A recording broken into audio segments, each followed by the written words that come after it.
Welcome, Kerry, to the Emotional Mastery Podcast. I'm really excited to have you here and to have this conversation. I'm going to give you the floor and just have you introduce yourself, kind of tell your story to the listeners, anything, any defining moments along the way that kind of got you to where you're at today. Hey, Rochelle, great to be here. So, my name is Kerry Fisher, and I'm a mom of five.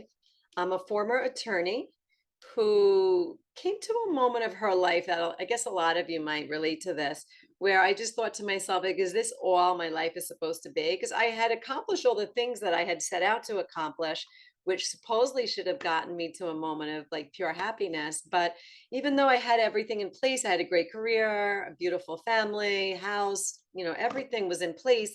I realized I wasn't happy.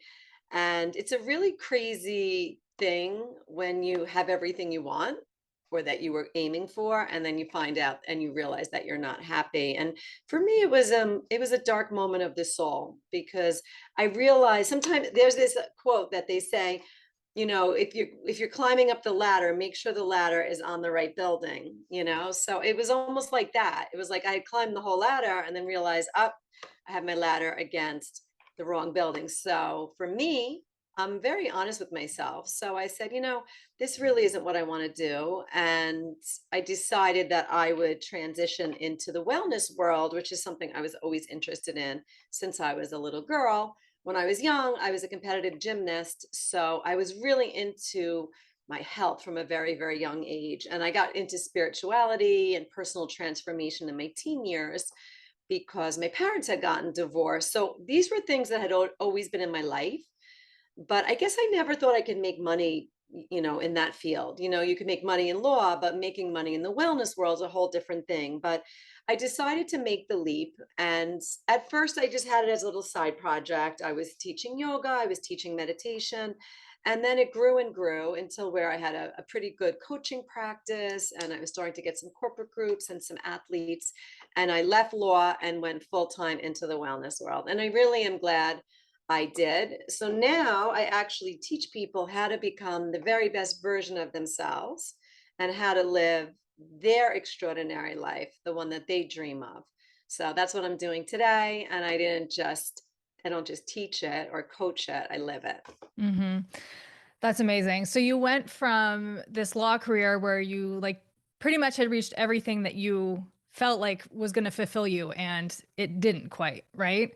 And then how was that transition to like, so you were doing the yoga and more of the spiritual stuff simultaneously with the law career, right? Like kind of like building it on the side. Exactly. And I Mhm. always I always recommend that. So some people would say, okay, just go for your passion, but I'm more of a realist. So Mm. I had always done these things as a hobby and I would study it on my own, but I decided to take a teacher training and then I started teaching before I left law and I just let it grow naturally. So I felt comfortable moving into this other world. And now I actually took this past year off and I've just been writing all year because what happens is when you first go down the path to discover what you really want, not what your parents wanted for you, not what society told you to do, but what you really want, you might have to take a few turns. So now I'm really focused on writing and becoming a really great author and also helping other people write. So when you get on the path of personal transformation, there are some twists and turns. hmm Yeah, and I think it's so many people can relate to that idea of just like coming to this point in your life where you're like, this is not what I feel is fulfilling or not where I envision myself, or even just not really knowing what you want to do and then just kind of like having that moment where it's like, like this is it, like finding the thing that lights you up. So I think it's beautiful. And yeah, I think a lot of people can relate to that. At that point, so you have five kids and did you always have a spiritual practice like within your family? Was that something that was like shocking to your family for you to take this shift? It actually wasn't Mhm. because my mother was unusual. My mom's Italian Catholic, and my dad was Lutheran. And then my mom divorced him and married a Jewish man. So my mother was always very open about religion. And she also had a bad experience with religion because she was like me. So she would ask questions and challenge them at the church, and they didn't necessarily like that. So she grew up with a really bad attitude about religion in general because she felt like if you can't even question it, what is going on? So when I was born, she let me choose my religion, believe it or not. I know it's Mm, really unusual, but some people, some of my sisters, I have four sisters, some of them are Catholic, some of them are Jewish, and I just picked Buddhism. I don't know why. I think I like the Buddha. mm. That's awesome though.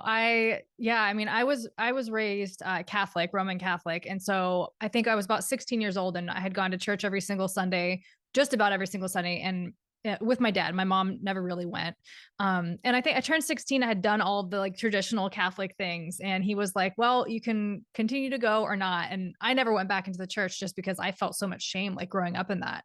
And so I have two kids, and my daughter is very much like she just doesn't know where she sits, and I've never really kind of pushed her towards anything. She sees my spiritual practices. So I love that your mom was just kind of like, choose what you want to be, and I love that you choose Buddhism.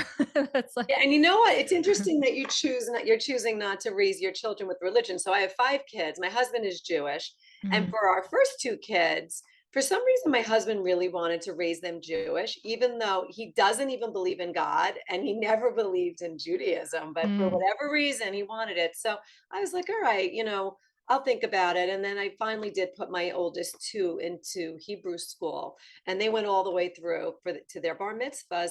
And then neither one of them continued, and mm, neither one of them really relates to being Jewish. So I finally put my foot down with my third son. He hated Hebrew school. And I said to my husband, look, if you want to force him to go, that's fine. I don't want any part of it anymore because I was only doing it for my husband. And I always thought it was weird because we're not religious.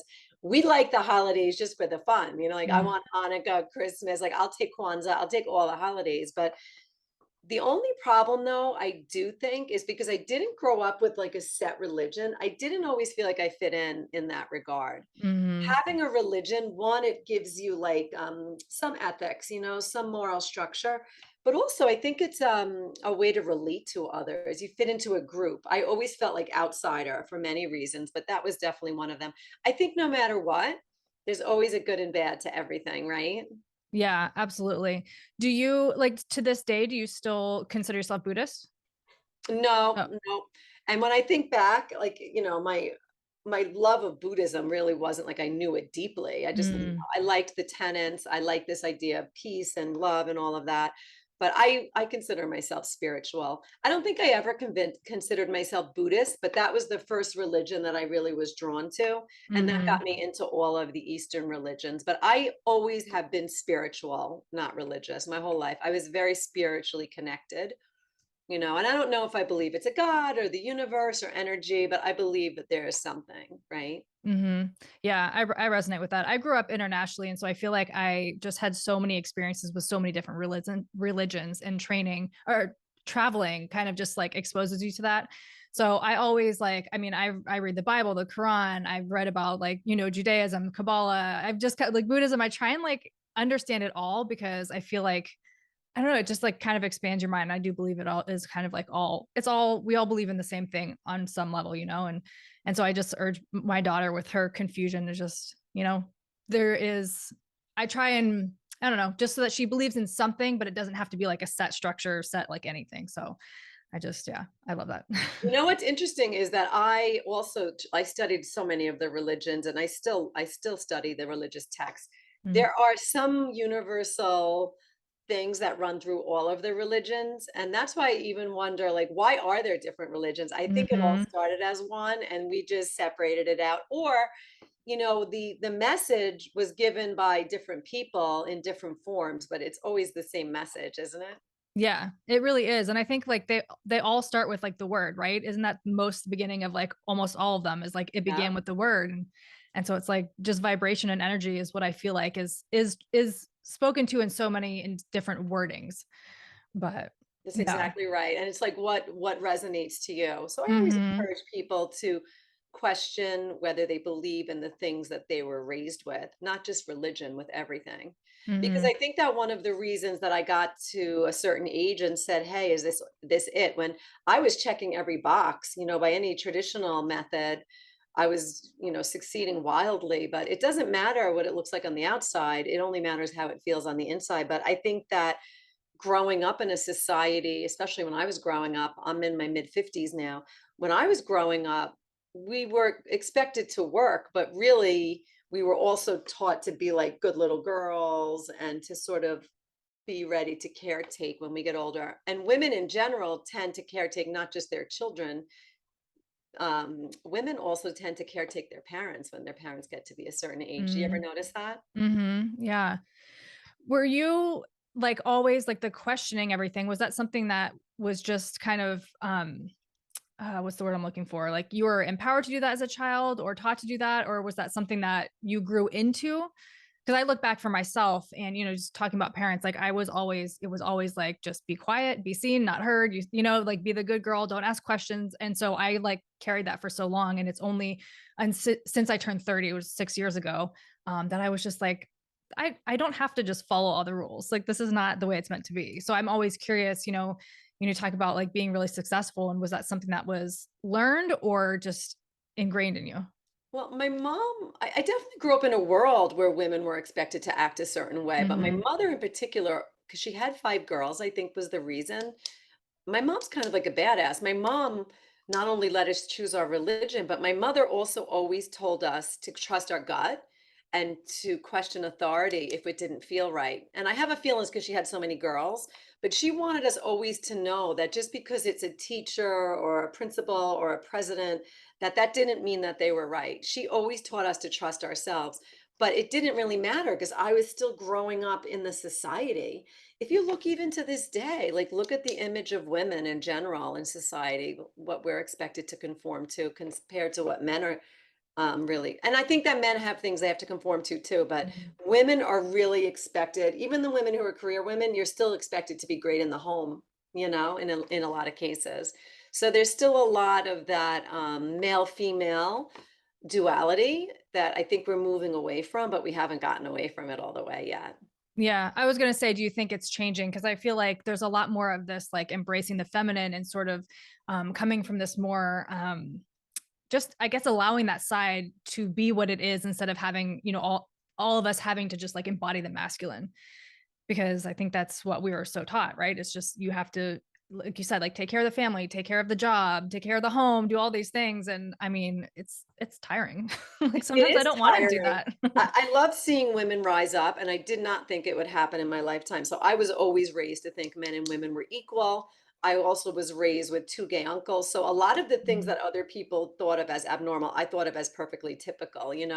But I will say that my mom always told me that women are not equal. We still Mhm. talk about it. We still are not equal. And what I think is really happening is we were always expected to follow the masculine way. So at work, I have to be all serious. I can't be emotional if I'm a woman. A man could get angry and yell, but a woman can't cry. Like that's not acceptable.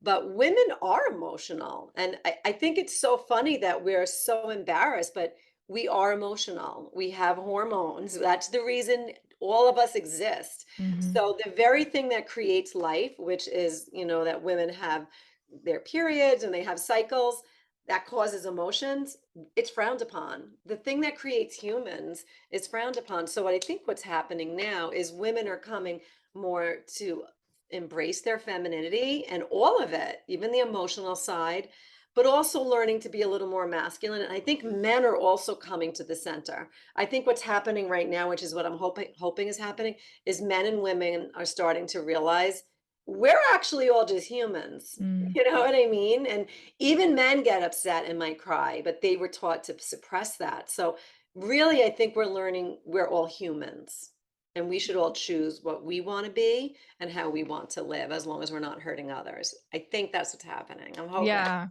I hope so too. And I think it is beautiful to see like women show up as women more and, whether it's entrepreneurial space or, workplace. And, I think there is still a stigma attached to, especially like even myself, like if I get emotional at work and I like go to the bathroom, I'm like, don't cry, don't cry. Cause everybody's Yeah. gonna know that you cried. But then at the same time, I'm like, so what if they know that you cried? Like it can be emotional and it doesn't have to be anything more than just like processing through something in the moment, instead of just like, Well, because we've suppressed that. Men are supposed to mhm, suppress it. Men are taught don't show your emotions. So for many years, men dominated all these industries. So of course they're going to not like to see that. They were taught it's not good. Isn't it Mhm. interesting? Mhm. Yeah, and I feel like, I mean, it's almost I would think it's almost, like, harder for them to get emotional, right, in the workplace, especially because of that. It's like if you cry as a man, oh my gosh, right? In our culture, you're weak. And it's like, They really can't show any emotion except like yeah, anger emotion. anger, right? That's the only one Yeah, that's okay. And then if we show exactly anger, right. then we're like, horrible. It's Oh, like, we're not allowed to show anger. That's why a lot of people, especially women, actually have trouble with me because I can get temperamental and mm, I'm not supposed to. It's like, yeah. whoops, I didn't get that rule book. Sorry. I like that, and anger is something I'm working through a lot. It used to really, really trigger me, and now I've learned to not take it personally. Like, it doesn't have to mean that I'm like terrible or I'm not worthy or I'm all of these things. So I'm just really learning to like kind of like let it just like sift through and not like attach to it. But I do it. I mean, it is beautiful and courageous to see like a woman like stand up and kind of embody that because it's not, anger is not a bad thing. And Like not we're just taught. anger, like notice like women really in business, you're not supposed to be sexy, you know. You Mhm. can't be too Mhm. sexy, but you can't be not sexy. You have Yeah. to like find the right It's amount of like always sexy. finding that balance. Yeah. Yeah. So I Yeah. really want to see where all people just express their individuality. I do see it with so my youngest kids are like 13 and Mm, 16, and I am seeing a big change from my older kids who are in their 20s to my younger mm, kids. And again, I never expected any of this to happen either, but there's a lot more acceptance about sexuality and orientation in general and a big blurring now. And I like it. I think mhm. it's really, really cool. I hope we can hold on to it. I am from New York, so I'm sure I see more blurring than most people. I'm sure in some parts of the country there's no blurring, but I'm going to live in my New York bubble where Yeah. things are clean. I love it. Do you have girls or they're all I boys? have one girl and four Okay. boys. My girl's my fourth one. Oh, okay. Okay. Yeah. My girl is 12 and like exactly what you said.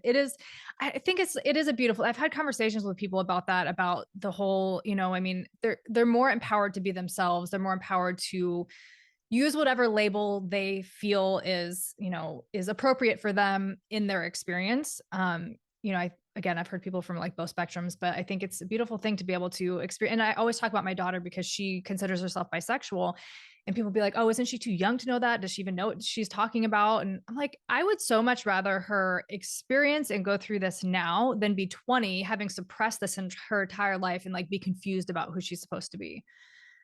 Yeah, So a lot of people say, "Oh, it's like just cool or it's popular and who knows what they really mm, think." It doesn't matter. If you're exploring and experimenting, I think it's a good idea to do that because that's really what your childhood, your teen years, and your early 20s are all about, finding out who you are. I find that a lot of adults grow up, become whatever they become, have their families, and that's it. They never grow past that. And I think that that leads to a lot of unhappy people and a lot of depressed people, you know, and they're sort of just getting up almost like Groundhog Day, living the same day every single day. So I think it's really powerful to like look in the mirror and say to yourself, is this where I want to be? And understand that you mhm, can change your situation if you want. mhm. So how do you change your situation? I know that's like the $1,000,000 question. And actually, it's the whole reason I decided to start writing because what I noticed when I was teaching and coaching was that everybody knows what they're supposed to do. You know, you're supposed to eat right, you should have good relationships, you should manage your emotions, you should be a good parent, like all these things. We know what we're supposed to be doing. It's no big surprise that you need to eat healthy and exercise, you know, and that if you got fat, it's because you didn't do those things. We know all these things. We all know it's important to keep positive people around us, but we sometimes just tend to keep the same people around us even if they make us feel bad, you know, because it's hard to change. We know how to do it, or if we don't know how to do it, we could look it up on YouTube, right? So you can find any information. So you know what to do, you know how to do it, but no one ever knows when they should start doing it. So I believe that you can change your life in 5-minute increments. So my whole thing is simple tools for extraordinary living because people try to do such massive things. Oh, I'm going to stop eating all sugar. I'm not going to have caffeine. I'm going to stop eating gluten. I'm going to eat perfect. I'm going to jog. I'm going to exercise for an hour a day, meditate. Like they have so many plans. No human can do that, you know, especially adults who have kids and careers. So I believe everything should be done in 5-minute increments. So the very first thing I always teach everybody is to start to create a morning routine. And I call it the snooze button sessions. So you wake up when the alarm goes off, you hit the alarm, and right then and there, before you ever get out of bed, you do something that feels really good. So you could stretch right there in your bed. You could jump out of your bed and do 5 minutes of exercise, and nothing fancy, just run in place, jumping jacks, just get it moving, right? Or if you do yoga, you could do that. You could do journaling in the morning. You could write a list of 10 things you're grateful for. So get up, hit the snooze button, do that one thing. When the alarm goes off again, hit it and start your day. So it's good for a lot of reasons. One, you're starting your day nourishing yourself, and you're starting your day with a win. So you're like, oh, I hit the snooze button and got up and did something. So it feels good. And when you hit the snooze button and go back to sleep 5 times, you always feel bad about it. So you're always starting your day a little disappointed in Mm. yourself. And also kind of behind the eight ball, because now you're late, you're running all around, you're not, you haven't, kept to your schedule. And what I teach is really habit stacking. So I take something you're already doing and stack something on it. So almost everyone gets up with an alarm, hit the snooze button, and do one thing that makes you feel good. I love the technique. I've taught it to thousands of people, and everybody has success with it because it's just 5-minute commitment. And then once you do that for a week or two, then I would suggest adding a second snooze button session. So the alarm goes off the second time, hit it, do something else.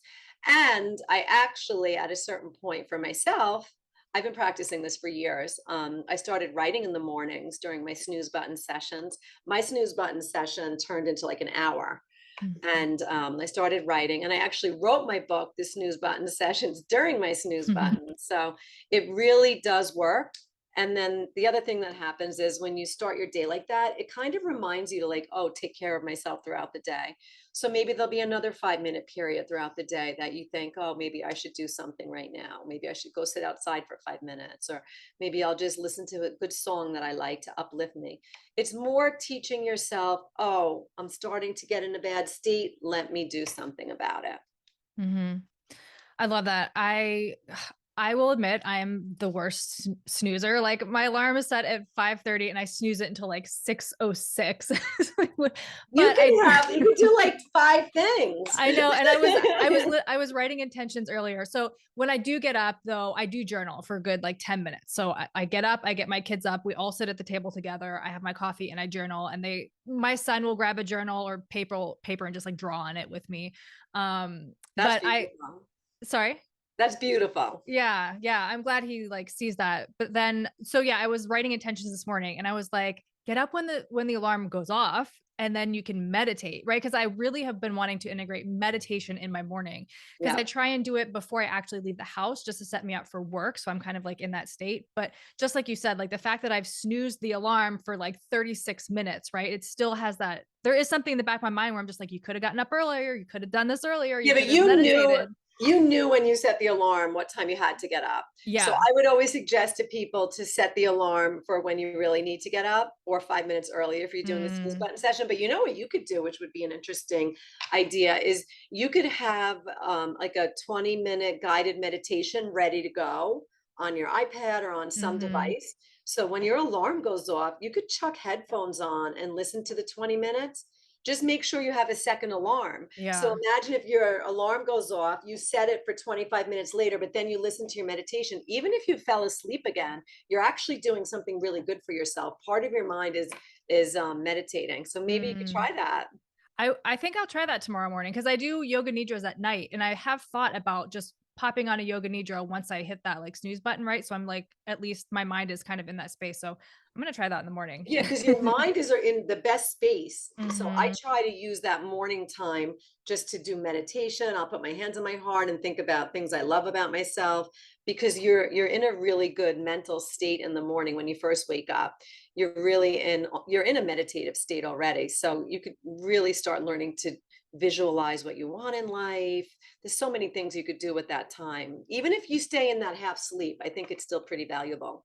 Yeah, and from, like, I mean, yeah, exactly, that time you're in that theta state where you can actually rewire and refire your pathways, right? So it's Yeah. like, really, like, I try and do like at night I'll meditate and then sort of do those like limiting beliefs and core wounds and work through those at night. But I think the morning would definitely probably be a better time You could to like do set it. you could set your Yeah. intentions for the day. Yeah, Hmm. definitely find some guided meditations you like and try it. I would be interested to see if that works for you. Yeah. Mostly what I do is try to figure out how to get it to work for each person. And that's what I advocate in my books, that you can learn all the tools in the world, but you need to use them. You need to figure out which ones of these work for me and then use them. There's no one recipe. There's only Hmm. what's right for you at this point of your life.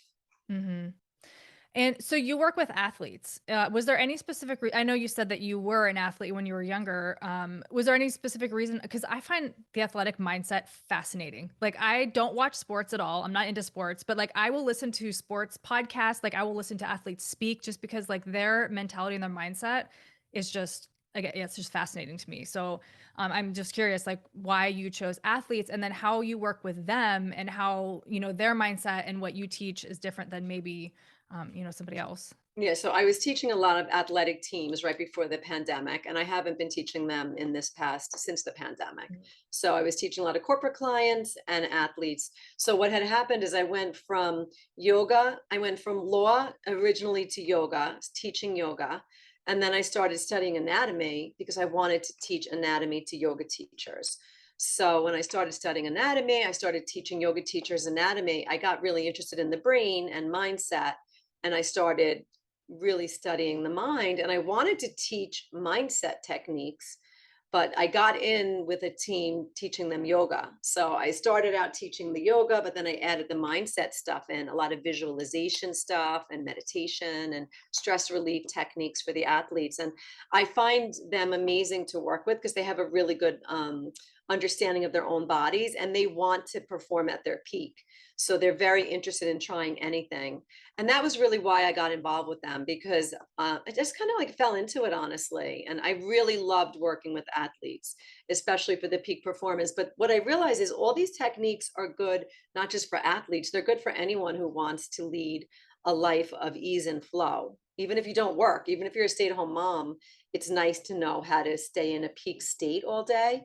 And Mhm. I think a lot of the mindset techniques and a lot of the theories behind athletic performance, peak performance, I think it really applies to all fields. Mhm. And if say you're not an athlete, how do you excuse me. How do you work with them to sort of because I think a lot of people are just very disconnected with your body, right? Like you said, Yeah. as an athlete, you're kind of you're connected in a way because that is it's your job, right? Like you are have to pay attention to it. But so many of us have been taught to just like completely abandon ourselves and outsource our body and not trust our intuition. I'm even with my kids. It's like I catch myself sometimes where they're eating a meal and I'm like, finish it, and then I'm like, Yeah. ooh, but if they're actually full, they're full. I shouldn't be telling them they need to eat So I guess yeah. How do you work with somebody who maybe isn't as in tune with their body to get in touch with their body? I think most people aren't in touch with their body, their mind, their emotions, or their Hmm. spirit. I think people have completely disconnected from themselves. And I noticed it happening to me too during the pandemic, being locked in my phone so much. We're becoming very disconnected from everything. It's almost like we're just sort of in space. To get it connected to your body, you just have to stretch or move. You have to do some kind of physical activity. The human body is meant to move. We're not meant to sit here. We're just not. And the reason people age the way they age in a lot of cases when they're not aging well is because they stop moving. Movement is essential. So any kind of movement, even if it's just taking a walk after one of your meals, I think it's really important. And to get in touch with your mind, I think it's very important for people just to meditate, or if they don't want to meditate, just to sit and pay attention to what they're thinking. It could be a real eye opener the first time you start tuning in to that stream of consciousness in your head. And I'll tell you something interesting. I've been meditating since I'm in my 20s, early 20s.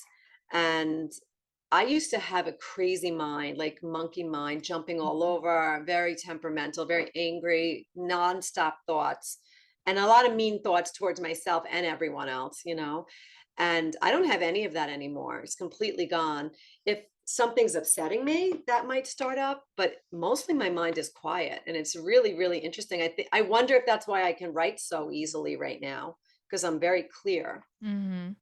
How long did it take you from when you started meditating to get to that space? I don't honestly know because I just realized recently that it was clear in my brain when my husband told me he always has a song playing in his head. And I'm like, I'm very sorry to hear that. That sounds horrible. Yeah. I don't really know when it happened because I just realized it happened, maybe a year ago. And I thought it was really cool. But just because that's happening doesn't mean that emotionally I'm always okay. So I still notice emotionally I could get thrown off. And a lot of times it's because of like I think someone's saying something about me or they did something or they meant I always feel like someone is hurting me, and I could drop a little emotionally. So now I'm trying to train myself to just notice when I have emotions. Oh, you're feeling sad right now, Carrie. Let the emotion come in, let it pass, and then try to sort of delete it and replace it with something positive. But that's trickier, I think. It is. I mean, I know emotions have been my life, which is, the emotional mastery podcast that, that's what I try and help people to self-regulate because when I found and I don't by any means have it perfect. There are still days where I'm swimming in my emotions but it's when that mind that the ego like latches onto it, then it becomes so hard to just move through it because then it's the stories that we're telling ourselves, all the old wounds that are coming up. But yeah, for me, meditation has been huge in I mean, I've been meditating for like close to 6 years. And gosh, even there are still days today, like that I will just the whole time I'm thinking and I'll catch myself in that thought, but it's more like, yeah, sort of observing it. But I have noticed how much more calm my thoughts are and how easier it is for me to now, like when I'm telling myself a story, be like, okay, why am I telling this story? Where is this coming from? Do I actually know that this is true? And so even with my kids, I try and do that. Like my daughter, with going through everything that she's going through, she'll come home really upset. Oh, so and so said something. And I'm like, okay, do you know that like this story is true? Like, do you know you're going to show up to school tomorrow and everybody's going to be mad at you? Like Yeah. we have to question those stories and not take them for what they are because our ego is always going to do that. And I definitely think it's the ego because Mm, all of the things, these perceived slights that I notice, I think a lot of it comes from my ego. First of all, in an intellectual way, we have to realize that most people are thinking about themselves, yeah. just like we're thinking about ourselves. And even if they think of you for 1 second before they go back to thinking about themselves. But we make up so many stories, don't we? And we read so much into different things people say. I had a very interesting experience recently that I had been emailing back and forth with a woman. I was going on a retreat and I thought she was so rude, the way the emails were. And then I met her in real life. She's not rude at all. And I realized, oh, how many times did I take a text wrong or an email wrong? Because Mhm. I thought it was rude. But meanwhile, maybe they're just very brief when they speak or when they text. I think a lot of times we interpret the way people are treating us as if they're us and they're acting the way we would act. But Mm. everyone's acting from their own experience. Yeah, and I think, like, especially in relationships, like romantic relationships with partners, that's part of what a lot of the issues are, right? Is that Yeah.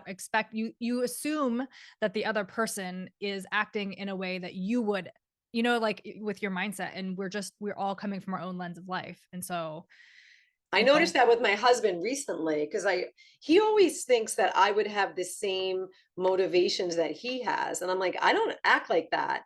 So when you're listen, like you have to realize that your spouse or your significant other is thinking that you're going to react the way they react. So sometimes my husband says something that's harsh, I think, but he doesn't think it's harsh because if I said it to him, it wouldn't even register. So it's really kind of cool to start looking like did they really mean it that way? They Mm, didn't mean it the way I would mean it if I said it. He just thinks that's a typical thing to say. I think communication is key to get past a lot of that.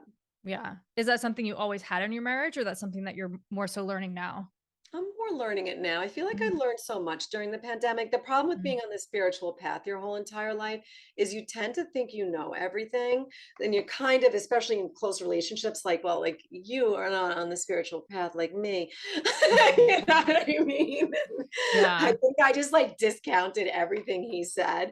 And then a few years ago, I said to my friend, I want to change everything about my husband, and I'm supposedly the spiritual one. And my husband, who's not at all spiritual, loves and accepts me exactly as I am. So who's really? Yeah. Right.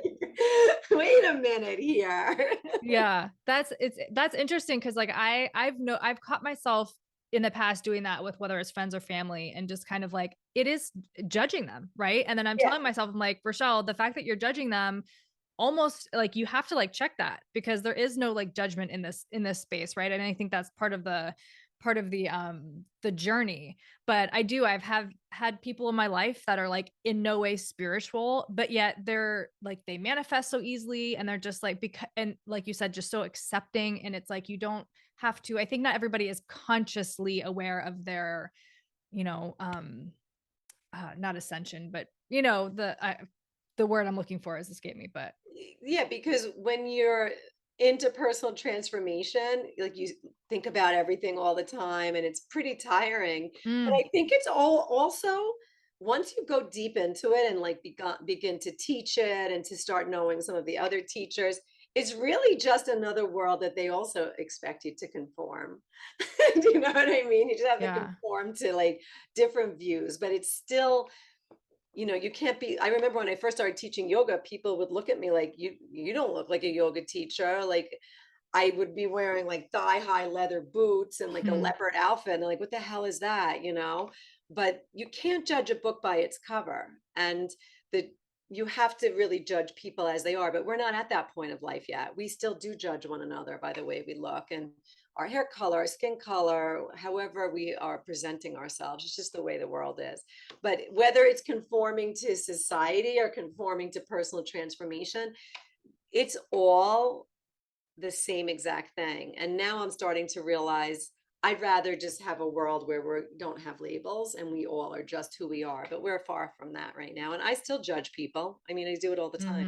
Hmm. Yeah, I mean, I catch myself too, and I try and have that reframe of like, you know, this don't judge somebody else because you wouldn't want somebody to judge you, and we don't know anything about anybody's story. You know, there are people who I'll have like a snap judgment to, and then you know, just find out these beautiful things about those people that you would never have learned had you stayed in that space of judgment. You know, so yeah, I think it's a powerful reframe, and hopefully we'll get to the point where we stop doing that. But again, we're humans in this Yeah. physical vessel, and I think that's just part of the ego, right? Because the ego It is is the protecting ego. itself, and Yeah, yeah.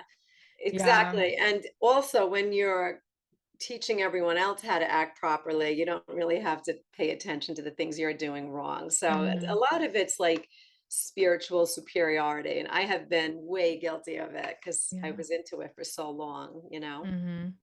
Have you ever experienced, or you do you maybe like work with athletes or have worked with athletes that experience like imposter syndrome, and how do you like work through that?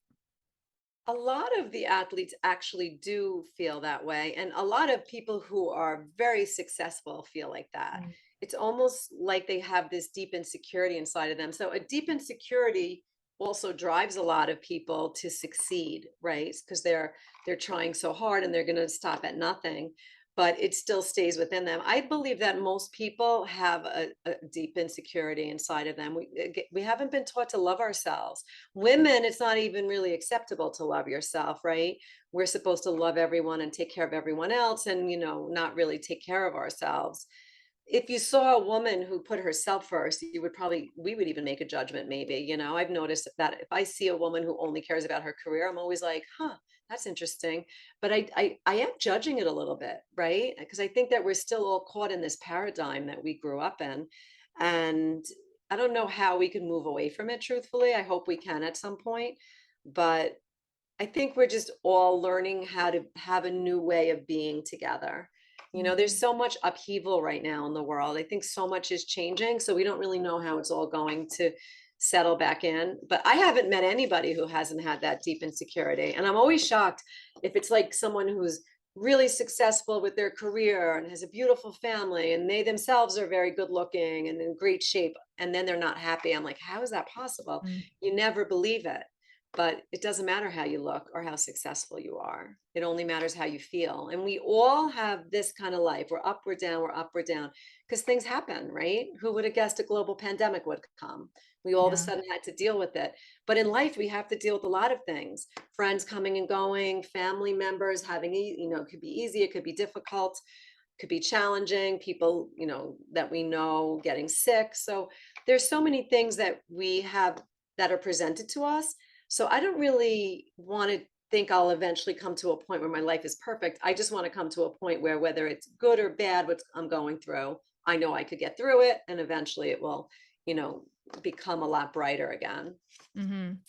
Yeah. And something that you said, I think, it's like everybody experiences that on some level, but it's like, what do you do with it? Right. And I think maybe successful people, athletes use it to like drive them forward, or it's like to move through it, or, it's not like falling. And I think everybody at some point can fall. It is easy to fall into that victim mindset. Right. But I think do you stay there or do you push yourself forward, and And on a team, it's really easy to spot the people who are going to be the top players.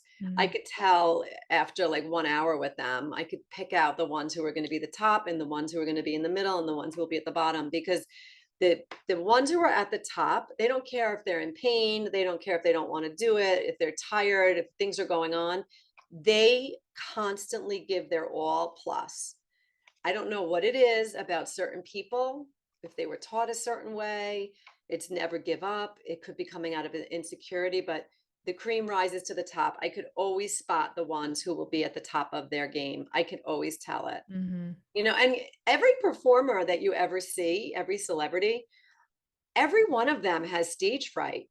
They feel it before they go on, but it's exactly what you said. They take that because it mimics excitement in your body too. So you could say, "Oh, I'm nervous, I'm scared," or you could say, "Oh, I'm really excited." And they use that energy to perform better. And I actually believe that without it, they wouldn't have that edge or that spark Mm. that we see.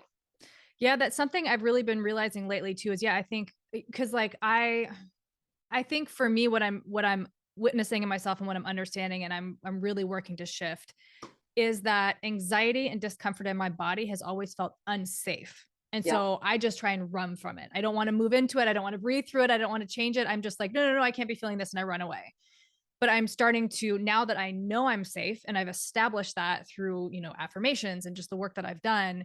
Now it's a matter of like, okay, can I breathe differently? Can I work through this? Can I change this into something like I don't have to, be so terrified of this? Because when I like visualize my future, I do see myself on a stage. And that's something like I was just telling someone about that before, but like in college when I did public speaking, I literally blacked out. I don't remember it, but it's on my transcript. I did public speaking. I don't have a single memory of public speaking because it's just like something that made me so anxious, but it's something that like I see myself doing, right? So it's like, but the people who I've spoken to, that do public speaking, do get on stages and do have like, they still have an element of anxiety. So yeah, I appreciate that you say that because I think it is true. And it's something that I'm realizing more and more that we just have to lean into it You have instead to of lean just, into the discomfort. That's mhm, exactly right. Over the summer, I had a chance to get on a stage. So I want to be an mm, international speaker. I always been saying that now for 3 years, right?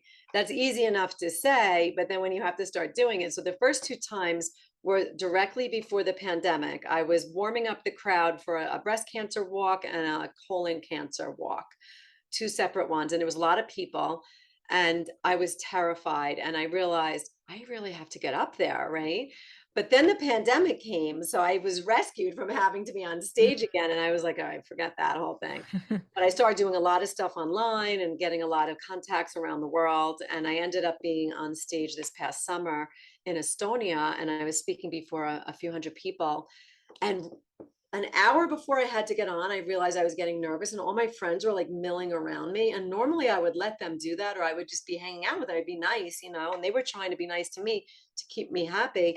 But I realized I needed to get away from them. So I just moved away from them for an hour. I just meditated, I listened to music, and then I went back to where the stage area was. But I did have that momentary thought, like, you said you wanted to be an international speaker.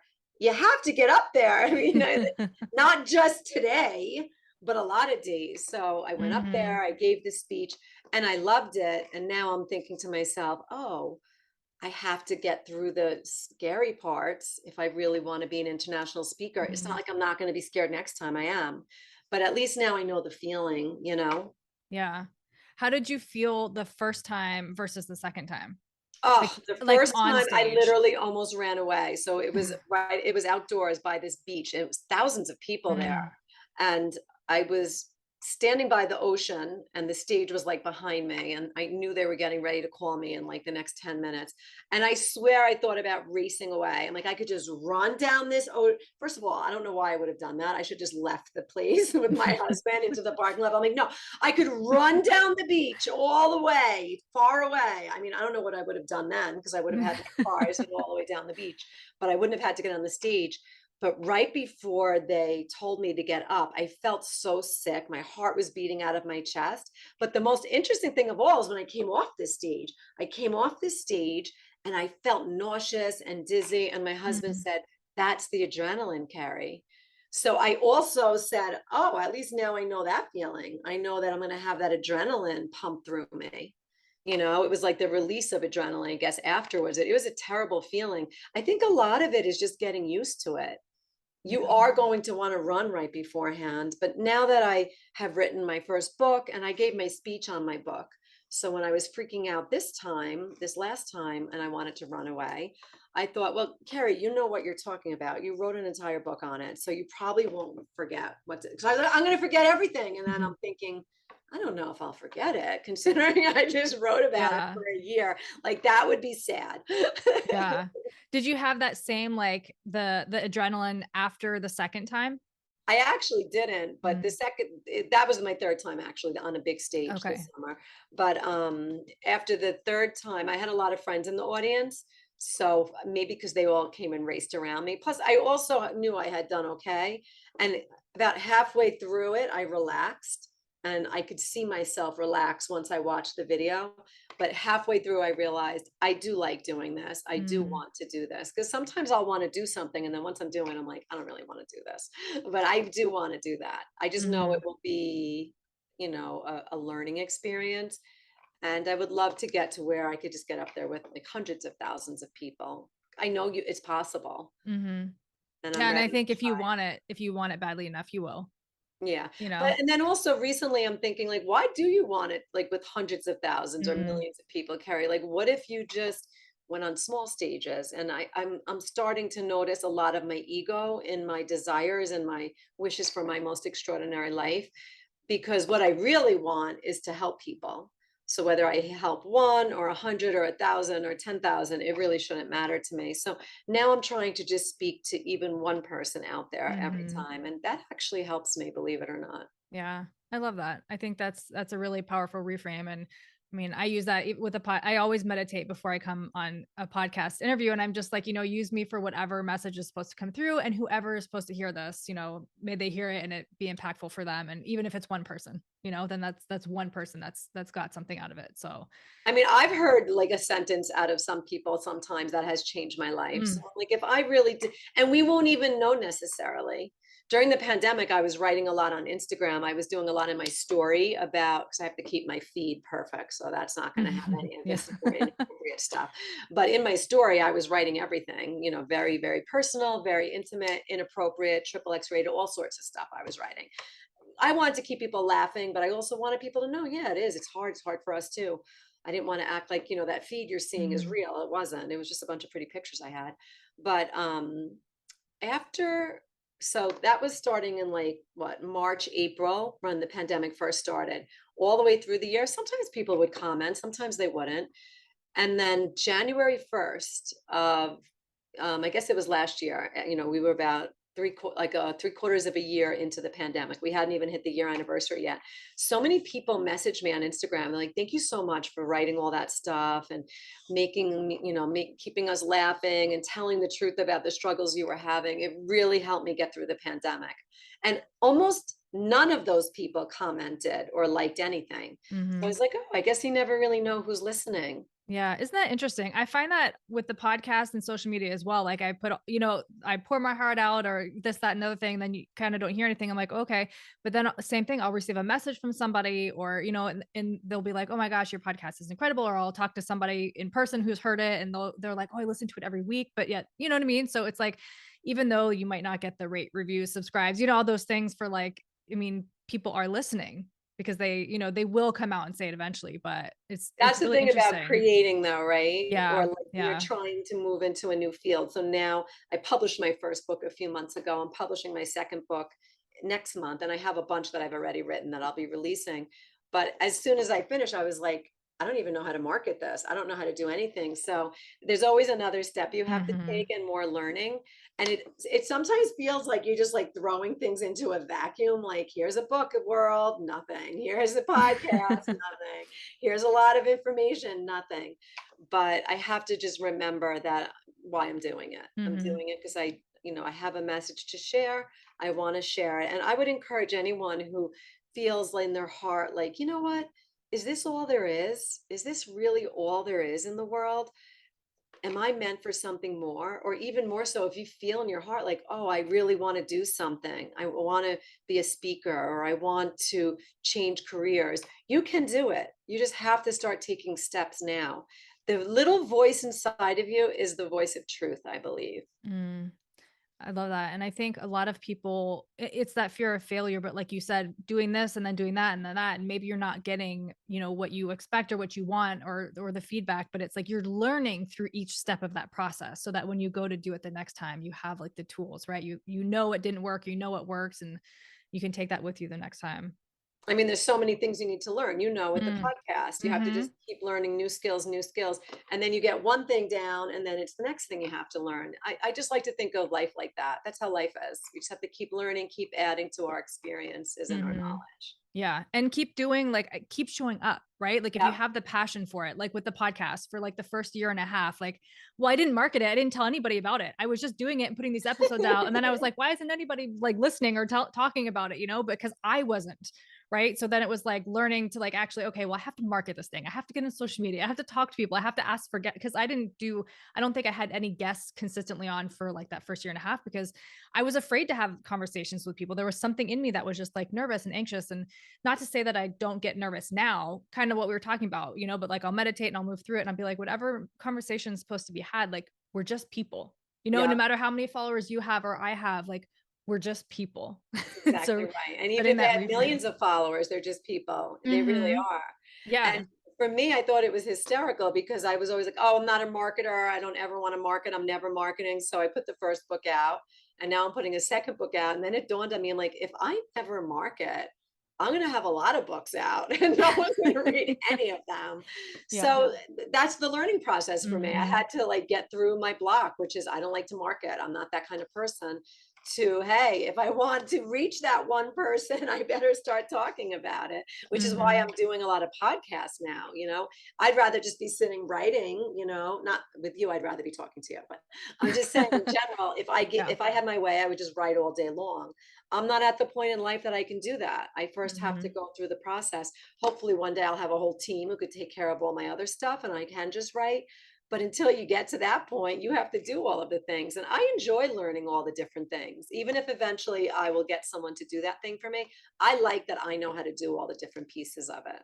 Hmm. Yeah. And then when you grow at to that level, then you still know, right? Like Yeah. you still know what you're doing and how to move through that. But um as far as, so I have a couple more questions, but as far as like emotions, right? When these Yeah. things come up, when you're maybe insecurities or imposter syndrome or anything that it may be, what does it look like for you during the day, say you're busy, like to move through that and kind of and deal with that in the moment if you do, or do you designate a time like later at night? Just I always try to do it right on the spot. Otherwise, for me, it spirals, and then I don't even mm, know I'm in a bad place before I know it, and screaming my Italian head off.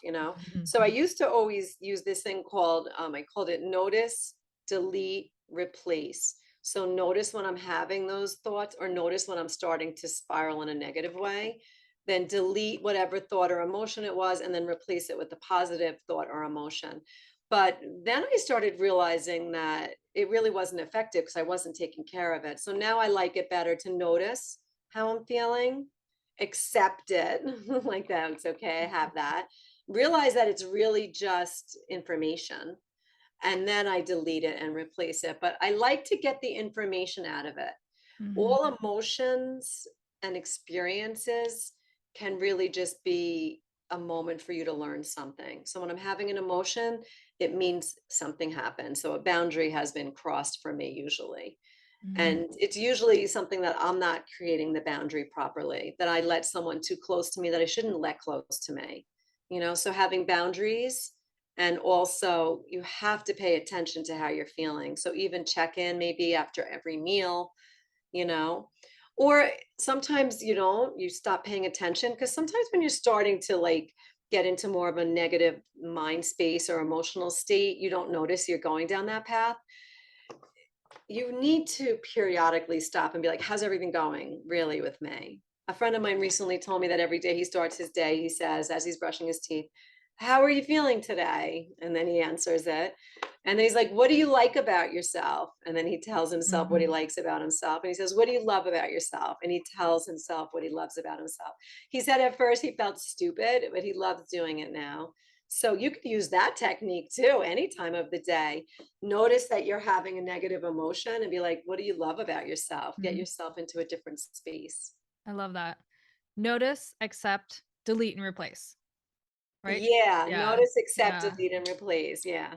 That's awesome. Yeah, and I think the acceptance is huge, right? Because it's like if we're not accepting what we're feeling, then we could be suppressing it, or like or just deleting it doesn't give it a voice Yeah. almost, And you the know? accepting part is also when you get the information, accept it. Like Mhm. there's a reason I'm having this. There's a reason I have this emotion.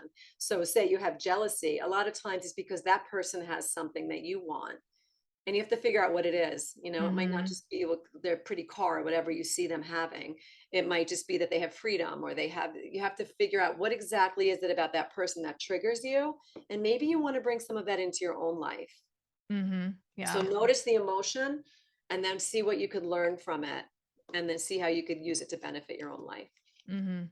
Yeah, I'm always working to figure out like what's going on, like with all the emotions and the thoughts and reframing and replacing them. I think some people in my life are just like it's not all that serious and but I Yeah, have to people know. don't think it's serious. That's another Yeah. problem on the spiritual path. You never stop examining yourself. No. That's why I say sometimes I'm like I'm healing so hard that it's tiring. I'm like I just want to like relax. Or I'm like, that woman is so nasty. And then I'm like, or Mhm. is it me that's nasty? Like it's Yeah, so I know, right? This is annoying. a It's reflection like of maybe me. she's just nasty. Like, what if that was it? Yeah, yeah. But I think it also gives you so much compassion too, because then it's like if somebody is nasty, then I'm like, okay, I don't know what's going on in their life. You know what I mean? Like they could have just lost a parent or you know what I mean? Like who knows? But yeah, I know. I always do that too. I flip it around and I'm like, okay, if this is a mirror, Yeah, what is this saying about me? it always is a mirror. Yeah. And someone once Yeah. said, oh, act like everyone's an angel in disguise. I'm like, what about all the jerky people out there? Like, no, those especially, Karen. Yeah. Can I think of this person as an angel instead of a different A word that I'm thinking? No, I can't. Sorry. Yeah, I recently had a situation at work where there was somebody that I was really, really triggered by. And I was trying so hard to look in that mirror. And I was just like, okay, what is this saying about me? Is this how people receive me? I was like going through everything. And at the end of it, I was just like, you know what? I don't have to consistently put myself in the situation. You know what I mean? Like, it doesn't have to be like, I don't have to like walk into the fire every single day. It's like, I understand where it's coming from. I understand why I'm being triggered by it. And I can kind of just like, be polite, but not have to like jump into it all the time. Yeah, years ago, I had been on Facebook for like a year or two, and I realized I was so miserable after looking at Facebook, and I haven't used it in years now. And I use Instagram because for whatever reason, I could usually get in and out of there quick. I don't really do a lot of scrolling, but Mhm. I will tell you that when I do scroll, I don't feel good. So I'm Yeah. like, why do I even scroll ever? If I never feel happy, and I have a very positive feed, but Mhm. we're all putting our beautiful, I'm sure people feel bad when they see my feed because it looks so fabulous what's happening in my life, and it's like those are little snapshots, or like you were somewhere and you took 20 great pictures and you're just feeding it out over time. And that's what everybody is doing, in their little picture, it all looks perfect. And if you Yeah. see right outside of it, it's like a hot mess. So I just think we're living in a hard time also. And I'm trying to bring the focus back to who am I? What do I want? Because I love that part of the pandemic when I didn't really interact with people and I didn't have to think about or worry about what they were all doing, I could just focus on what I wanted.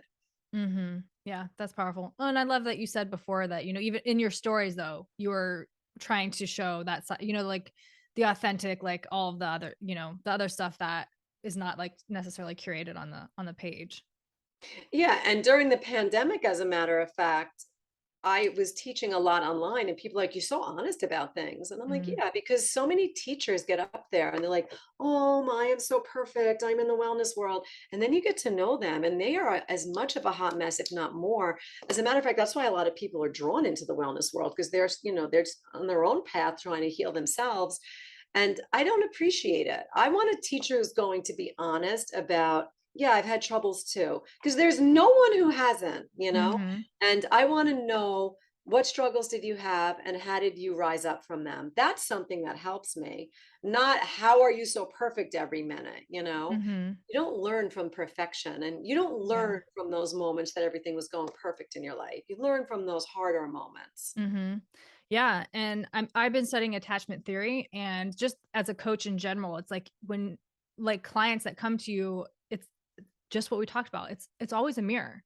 Hmm. Right? Like we are learning something in every situation. And I noticed myself. Are you familiar with human design at all or astrology? Yeah, I started Okay. learning about that recently. Okay. Do you know what your human design is? No, I just have Okay. a friend who's really big into it, and Okay. she teaches it and coaches it, Oh, and nice. I've just been reading her Instagram. It's fascinating, but I've never Yeah. looked to see what I am. Okay, well, so part of my, like, personality, I guess, is what it's the 6th line, it's your profile, but that is very much like the role model. So after you like 30 to 50, you're kind of like on the roof is what they say, and you're kind of observing all of the trial and error you've had in your life, like observing everybody else, and within that can become this like sort of like perfection mentality where it's like because you're supposed to be embody this role model, and I notice in myself where it's like I don't want people to see me being less than, right? But then I have to remind myself from like my struggles or like what I'm going through is helping them, right? Like I can still Yeah. be a role model and not have to be like perfect. So it is like a reminder of just like show up authentically, show up as yourself, and because like I do not have it all figured out, but it's also a beautiful process too.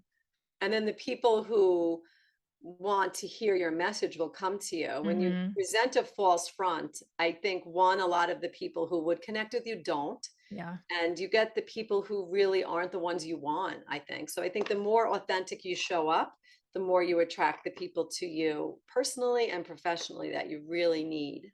Yeah, absolutely. And I mean, I give my daughter that advice, and I often think of like what I tell her and take it on for myself because it's like she'll like complain about friends or say that's not. And I'm like, if they can't accept you for who you are, they're not meant to be in your life anyway, and you will attract the people that are meant for you. Like, That's beautiful that you say that. I know because we worry about our kids. Sometimes we don't mm, always say the right thing like that. So that's amazing. I have a teacher. His name is Dan Millman. He's an author. He's written many, many books. So I read his first book when I was like 19, 20. So I've read every one of his books. I had the honor of meeting him for a weekend workshop at one point. And when I met him, I was talking with him and I said to him, oh, you've been teaching this and writing about this. He's written like 35 books for 60 years. So you have it all down. And he said, no, but I'm sincerely practicing it because mm, it's a practice. I don't yeah, think we're perfect. We're not, that's not why we're here. We're here to try and fail, try and fail, try and fail till we succeed, and then set our goals higher, try and fail until we succeed. And mhm. the more you learn to do that, the easier it gets for you to try harder and harder things. You're building a muscle. Yeah. And I forget who said it, but I don't know if it was the Buddha, but it's like the more I know, the more I realize I don't know. And Exactly. it's so true. I know we're getting to the top of the hour, so I want to be mindful of your time. When is your next book coming out? And is there anything, that you want to share about that specifically, where they can find it, what they can learn from it, and yeah, anything else about that? Yeah, my first book is called Tools for Extraordinary Living, the Snooze Button Sessions. Mhm. That's on Amazon. I'm actually changing the cover when I bring the second book in the series out next month. So if you are going to buy it, then just wait a little bit. But you could check it out. It's Kerry B. Fisher on Amazon, Fisher. And my second book is coming out in November, November 11th. Routines for Extraordinary Living. So the first book is about the snooze button session, which I told you about. So you Mhm. already know it, but if you want to Mhm. learn more about it, you could get my book. And the second book is about routines for extraordinary living. So it's really moving to the next level. It's not just the morning routine, it's the evening routine. It's weaving health throughout your day and then really looking at your health, looking at your quality of life and different ways that you could up level your life in all areas. And then my third book, which I'm writing right now, is Mindset Mastery for Extraordinary Living. So it's almost like a beginner, intermediate, advanced, the three books. And the mindset mastery is going to teach you simple tools to just completely make a goal and move towards it Mm. in an easy way. Hmm. Can you give us a small taste as to how you would weave, this throughout your day for the book that's upcoming? I think that there should be certain things that you do every single day that are non-negotiable. So everyone should pick how many that is, 3 things, 5 things, 10 things. It doesn't really matter. And simple things. So I always make sure I drink enough water every day. I always have a green smoothie every morning because I feel like I get all my vitamins. I always stretch or do yoga every day. I meditate every day. So I have a list of at least 10 things that I do every single day. Some of them I do in the morning during my snooze button session. Some of them I do in the evening, but some of them I do at other times of the day. I always take something I'm doing already. I always use habit stacking. So I do some of the things when I'm brushing my teeth. I'll give myself affirmations or I'll visualize things. I do things before and after each meal. And the things I'm talking about, you guys, are like 2 minutes. They're not huge things. Some of them might be longer.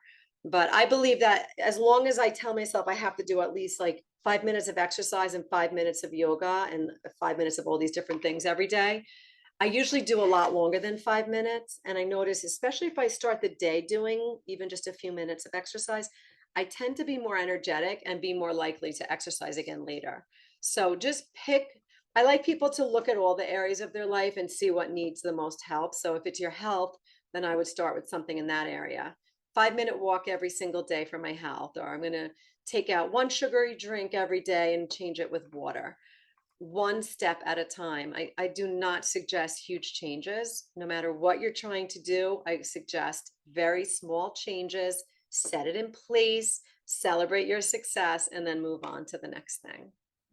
I love that. And I think that's so impactful and empowering to make it these small tangible steps, because it's so easy to get overwhelmed with the meditate for 20 minutes in the morning, meditate for 20 minutes at night, and I think, yeah, just having those small really, really helps people to just actually make change. So And that's the ones amazing. that work for you, because we're all different. Mhm, So maybe mhm, you want to do a different thing than me. So I don't really tell people what to do. I just tell mhm, them, here are the tools, and then you pick them up and use them for yourself. Because when you create tailored routines, morning, afternoon, evening, whatever works for you, then you're going to keep doing it.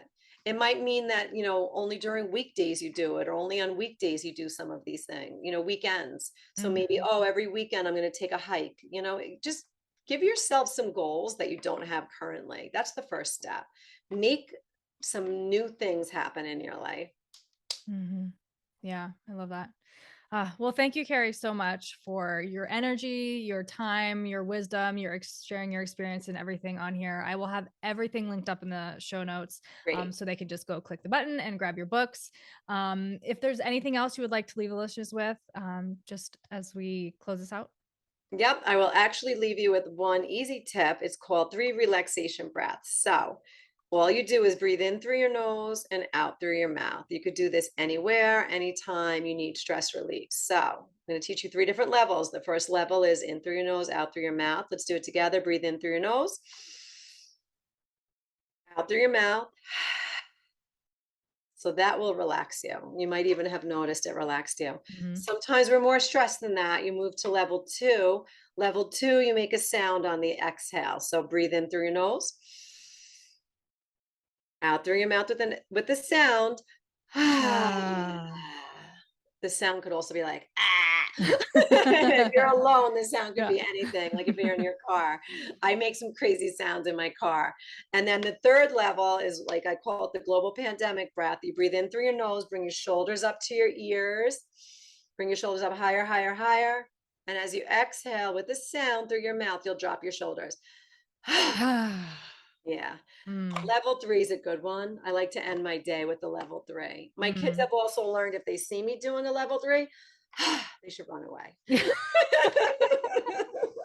At least they know. They're like, get out of here. And I'm Oh, like, I love it.